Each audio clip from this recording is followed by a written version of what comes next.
Muy buenas y sean todos bienvenidos un día más a Málaga Desconocida. Bueno, hoy hemos abandonado nuestro centro, que es prácticamente donde nos movemos, y hemos venido prácticamente a las afueras de la ciudad. Y hemos venido a un lugar prácticamente privilegiado, muy cerca del mar. Al fondo ven el Peñón del Cuervo y ese famoso túnel del tren de los suburbanos. Bueno, pues nos hemos venido hasta el barrio de La Araña, que comprende prácticamente donde está el Peñón del Cuervo hasta lo que sería el arroyo Totalán, donde ya linda con la Cala del Moral. Hemos venido buscando pues no solamente el paisaje, sino también hemos venido buscando los ancestros de Málaga. Y nos hemos venido buscando pues ese conjunto kárstico que se denomina la Cueva de la Araña. Como foco principal sería la Cueva del Humo, y vamos a dejarnos llevar por el tiempo y sobre todo por la sapiencia de la gente que controla y enseña lo que es tanto el centro de interpretación como la Cueva del Humo. Así que vamos hacia el centro de interpretación y seguramente le va a sorprender lo que nos van a contar de esos casi 300.000 años que contemplan, que van desde prácticamente lo que es el Preneandertal hasta la época del Calcolítico.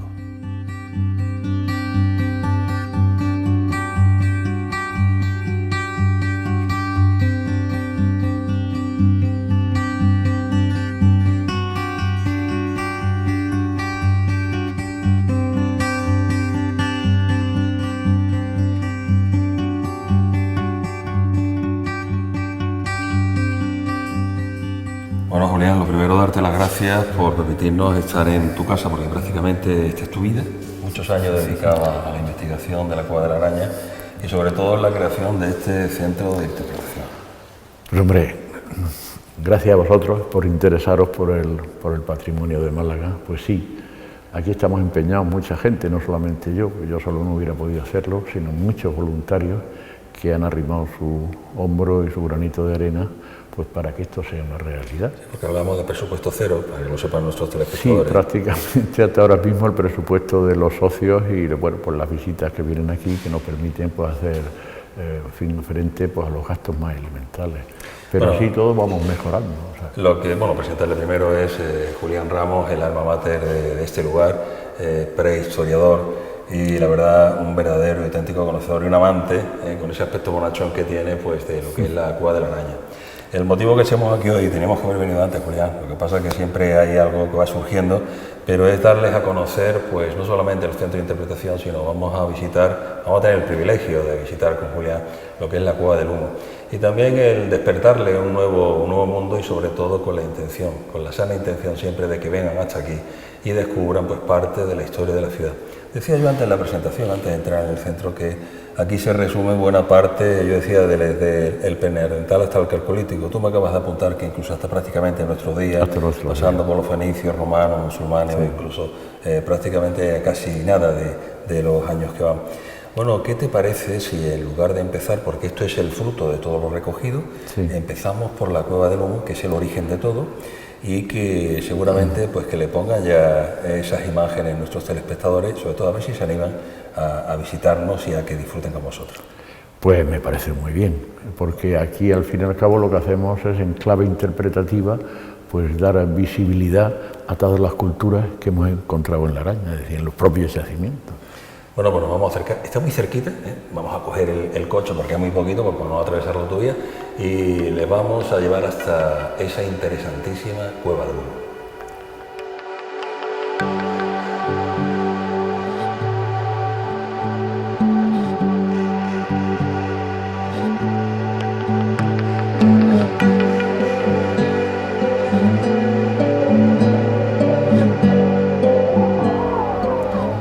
Bueno, ya estamos prácticamente a las inmediaciones de la cueva Y me llamaba la atención sobre el estrato este que había aquí, donde hay muchos restos, tanto de comida, de lo que se alimentaban, como de herramientas que fabricaban. Señala, Julián. Sí, para que este es el Abrigo 3 y es uno de los grandes yacimientos arqueológicos con que cuenta Málaga y La Araña. Fíjate que aquí vemos in situ y en primera fila restos de comida de los neandertales. Veis que tenemos huesos, hay huesos, pero tenemos también siles. Es decir, las herramientas de piedra que ellos hacían, está todo lleno de restos de comida, tanto de huesos como de conchas. Si miráis aquí abajo, pues veréis un mejillón. Ahí veis un mejillón que está casi entero, pero sí, todo esto está lleno de mejillones también. ¿Veis trocitos de concha? La dieta que ahí veis un hueso quemado.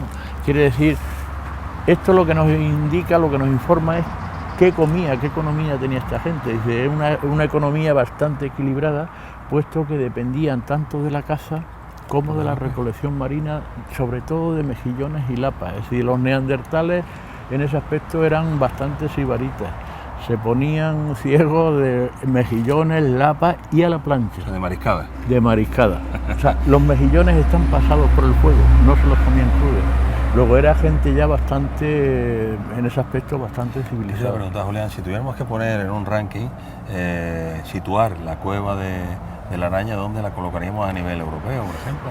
Pues yo creo que es uno de los territorios, porque no hay un yacimiento, hay varios yacimientos de primer orden, pues debería de ser uno de los si quieres, de los rankings primeros. ¿Por qué? Pues porque en muy pocos yacimientos te puedes encontrar, como en este caso, por ejemplo, más de 4.000 piezas por metro cúbico de sedimento. Eso en muy poquitos yacimientos de Europa se puede poner.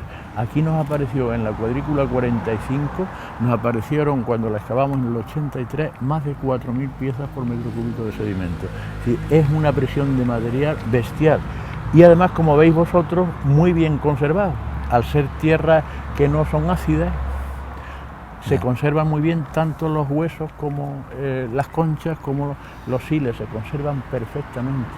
Otra cosa es que luego mantengan el colágeno para poder sacar ADN y eso ya es más difícil por los cambios de humedad y temperatura que sufren los restos, pero la conservación es perfecta. Bueno, si te parece, vamos a entrar en la cueva. Pues sí, vamos a la cueva, cuidado. Pues esta era su cocina, es decir, era donde ellos hacían, preparaban los alimentos, era su taller donde hacían las herramientas y era su comedor. Por eso tenemos ahí los restos de comida, a miles, o sea, kilos y kilos de restos de comida. En realidad, porque nosotros vamos a ver la cueva del Humo. Sí. Pero ¿cuántas cuevas conforman lo que es hoy el complejo de las cuevas de La Araña y cuántos abrigos? Bueno, pues en realidad es que La Araña es un territorio, un pequeño territorio, pero con un gran patrimonio. Tiene 6 complejos de cuevas, de los cuales, bueno, tenía 7, uno ya casi ha desaparecido. El más conocido es el complejo del Humo, que es el que estamos aquí. Y luego cada uno de esos 7 complejos tiene o tenía varias cuevas y varios abrigos. El complejo del Humo, que es este que estamos, tenía 14 abrigos, de los cuales han desaparecido ya 4, bueno, en aras del progreso de las autovías y de toda esta historia de avance. Y sigue teniendo las principales cuevas, entre ellas la Cueva del Humo, que da nombre al complejo por extensión, porque es la que ha sido más utilizada y es también la mayor en extensión, ¿no? Bueno, pero además de eso tenemos 32 cuevas catalogadas ya, muchas de ellas sin explorar, y es posible que nunca se exploren en ese aspecto, pero hay 32 cuevas aquí en este pequeño territorio de La Araña. Luego, es uno de los pocos territorios que concentra en muy poquito espacio el gran archivo patrimonial que tiene Málaga. Es decir, por eso es un poco lo que te comentaba, que el mayor archivo de Málaga no está en ningún edificio de la ciudad, está aquí en las cuevas de La Araña. 500.000 prácticamente de ocupación humana desde la etapa chelense, que son los más antiguos, hasta prácticamente nuestros días. Bueno, para que ustedes se sitúen, la cueva de La Araña está prácticamente, pues se acuerdan de la antigua Nacional 340, que hoy ha sido usurpada por más espacio, evidentemente, por la autovía.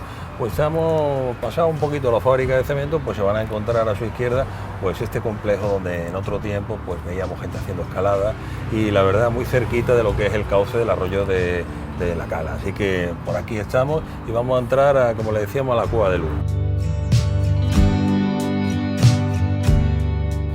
Bueno, lo primero, como todo tiene su porqué, el nombre de la cueva viene de algo en particular, y en esta ocasión es de ese techo tan ennegrecido por el humo. Cuéntanos, bueno, ha tenido muchos nombres, casi todos relacionados con lo mismo, ¿no?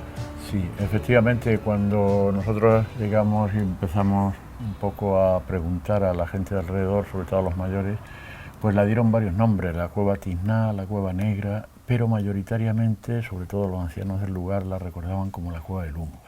Es algo que también, Muñoz Gambero también reflejaba, como hemos dicho antes, en algunos de sus escritos, y decidimos pues ponerle el nombre de Cueva del Humo, que era lo que mayoritariamente la gente se había referido a ella, ¿no?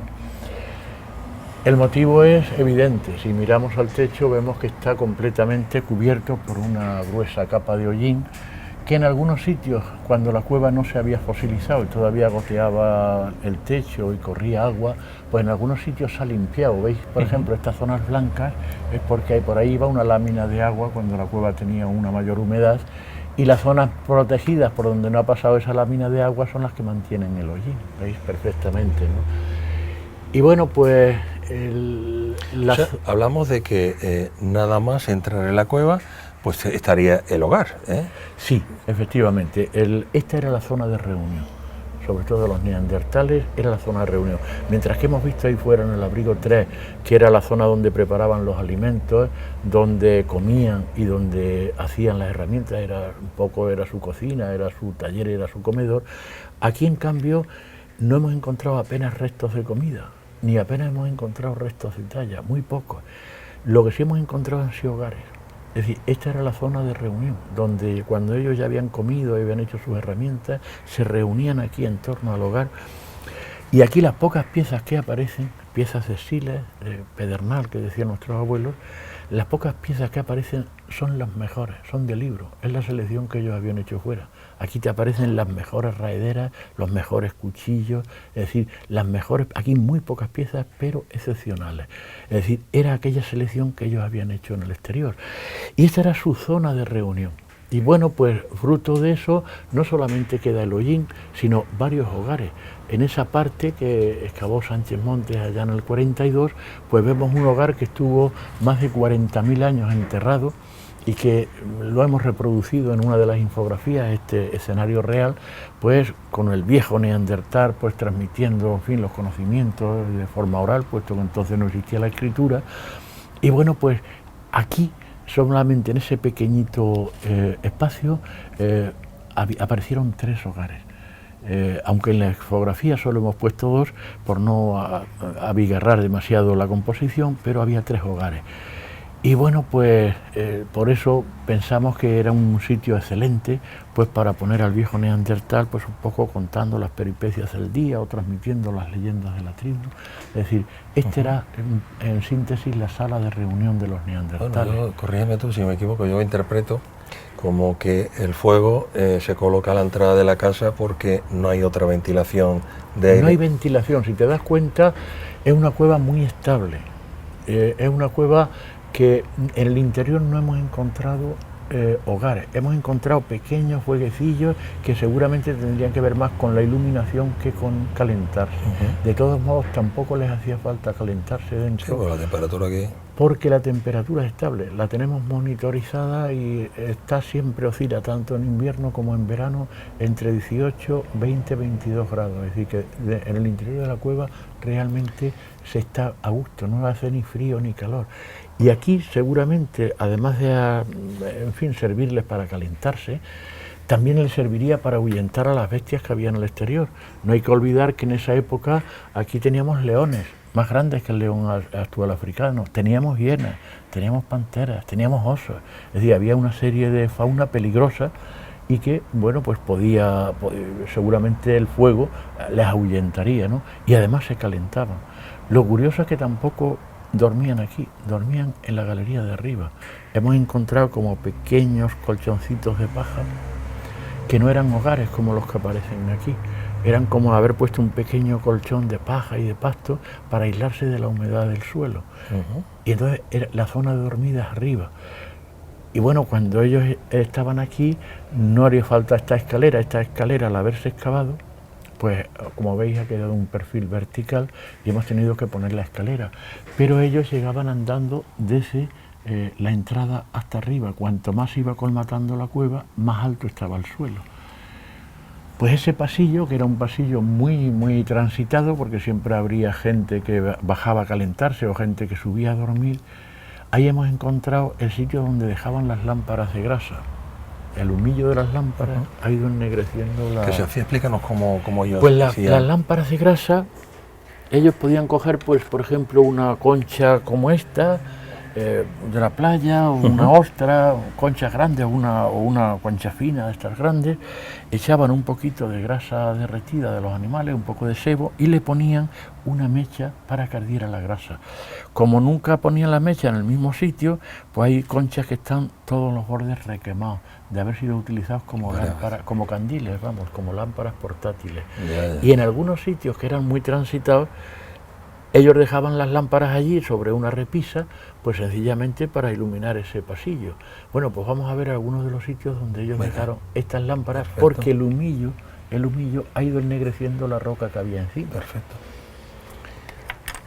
¿Y este qué animal sería, Julián? Pues este es uno de los animales que estaba aquí cuando vivían los neandertales, que es el león de las cavernas. Madre mía, todo en la nación. Fijaros, pues en fin, qué defensas tenía. Madre mía. Pues con estos animales convivieron nuestros antepasados, los neandertales, incluso cuando llegamos nosotros, pues eran bestias muy poderosas. El oso de las cavernas es más grande que los osos actuales. Quiere decir que cuando un oso de las cavernas se ponía de pie podía medir casi 3 metros. Y los leones, pues no, imagínate. Joder. Bueno, pues a pesar de estas fieras nosotros sobrevivimos. Y terminamos siendo la especie dominante. En ese aspecto, curioso, pues sí. Es curioso. Bueno, vamos a subir, ¿no, Julián? Vamos para. Venga, tú que conoces el terreno.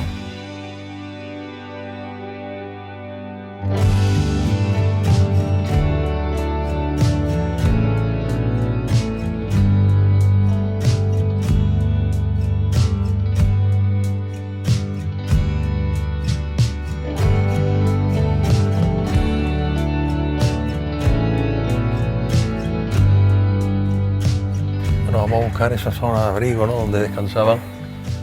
La vamos... Cuidado aquí con la cabeza.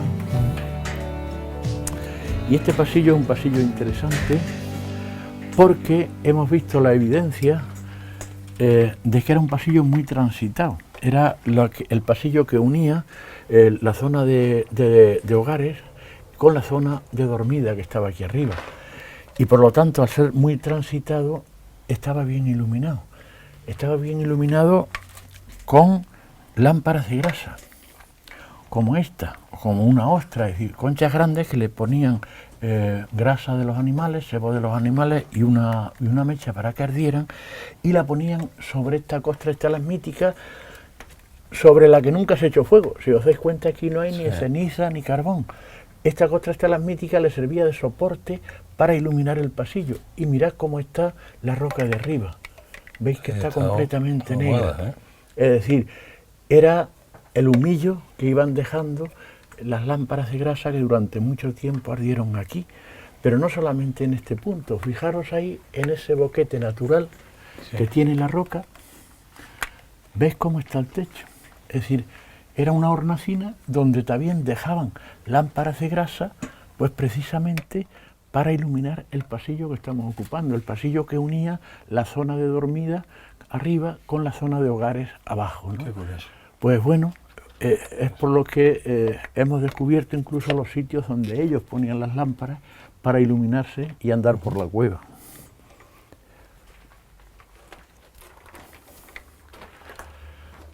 Y esta zona que tenemos aquí es la zona de dormida que al principio nos sorprendió mucho que fuera así. Lo descubrimos porque encontramos pequeñas capitas de carbón que podían tener incluso metros de largo, pero no eran hogares como los que aparecían abajo.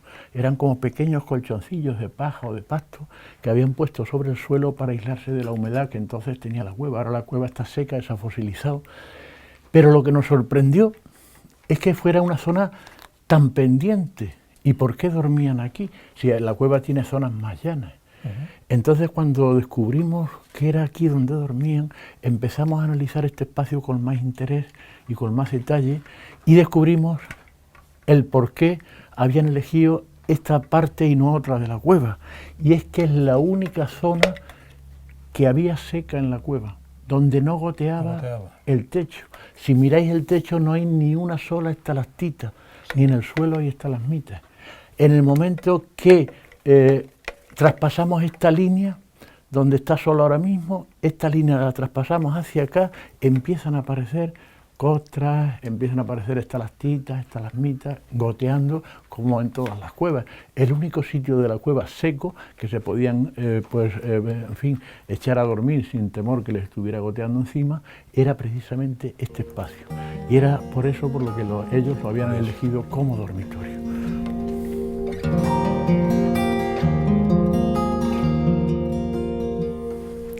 Fijaros, esto es interesante porque aquí tenemos en el techo, tenemos huellas de animales marinos, los llamados litófagos.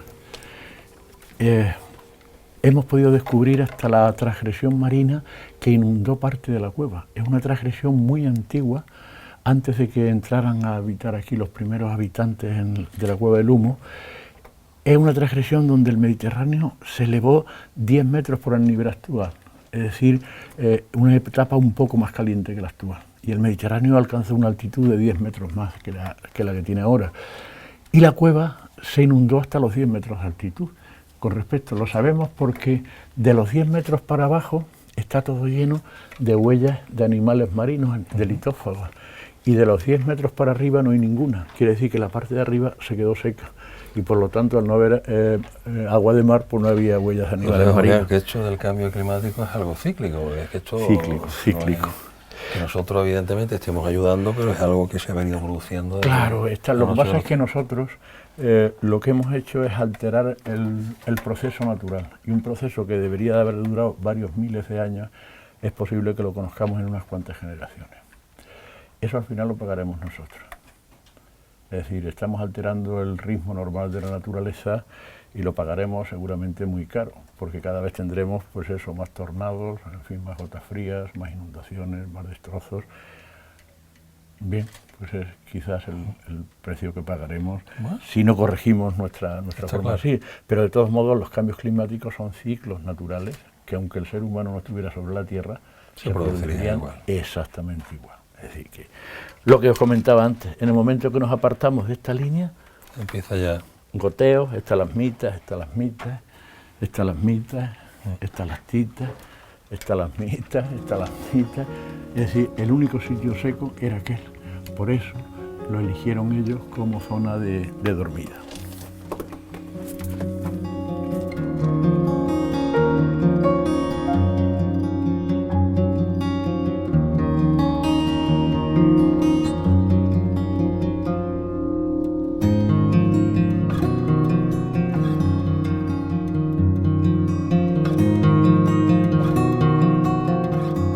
Hasta aquí ha dado nuestro programa de hoy.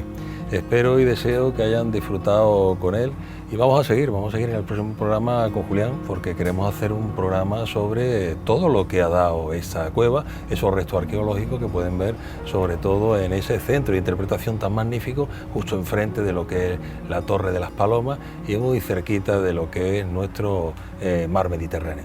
Bueno, pues ese será en el próximo programa, así que ya saben, tomen nota que la semana que viene les espero hablando de nuevo de la Cueva de la Araña de Málaga.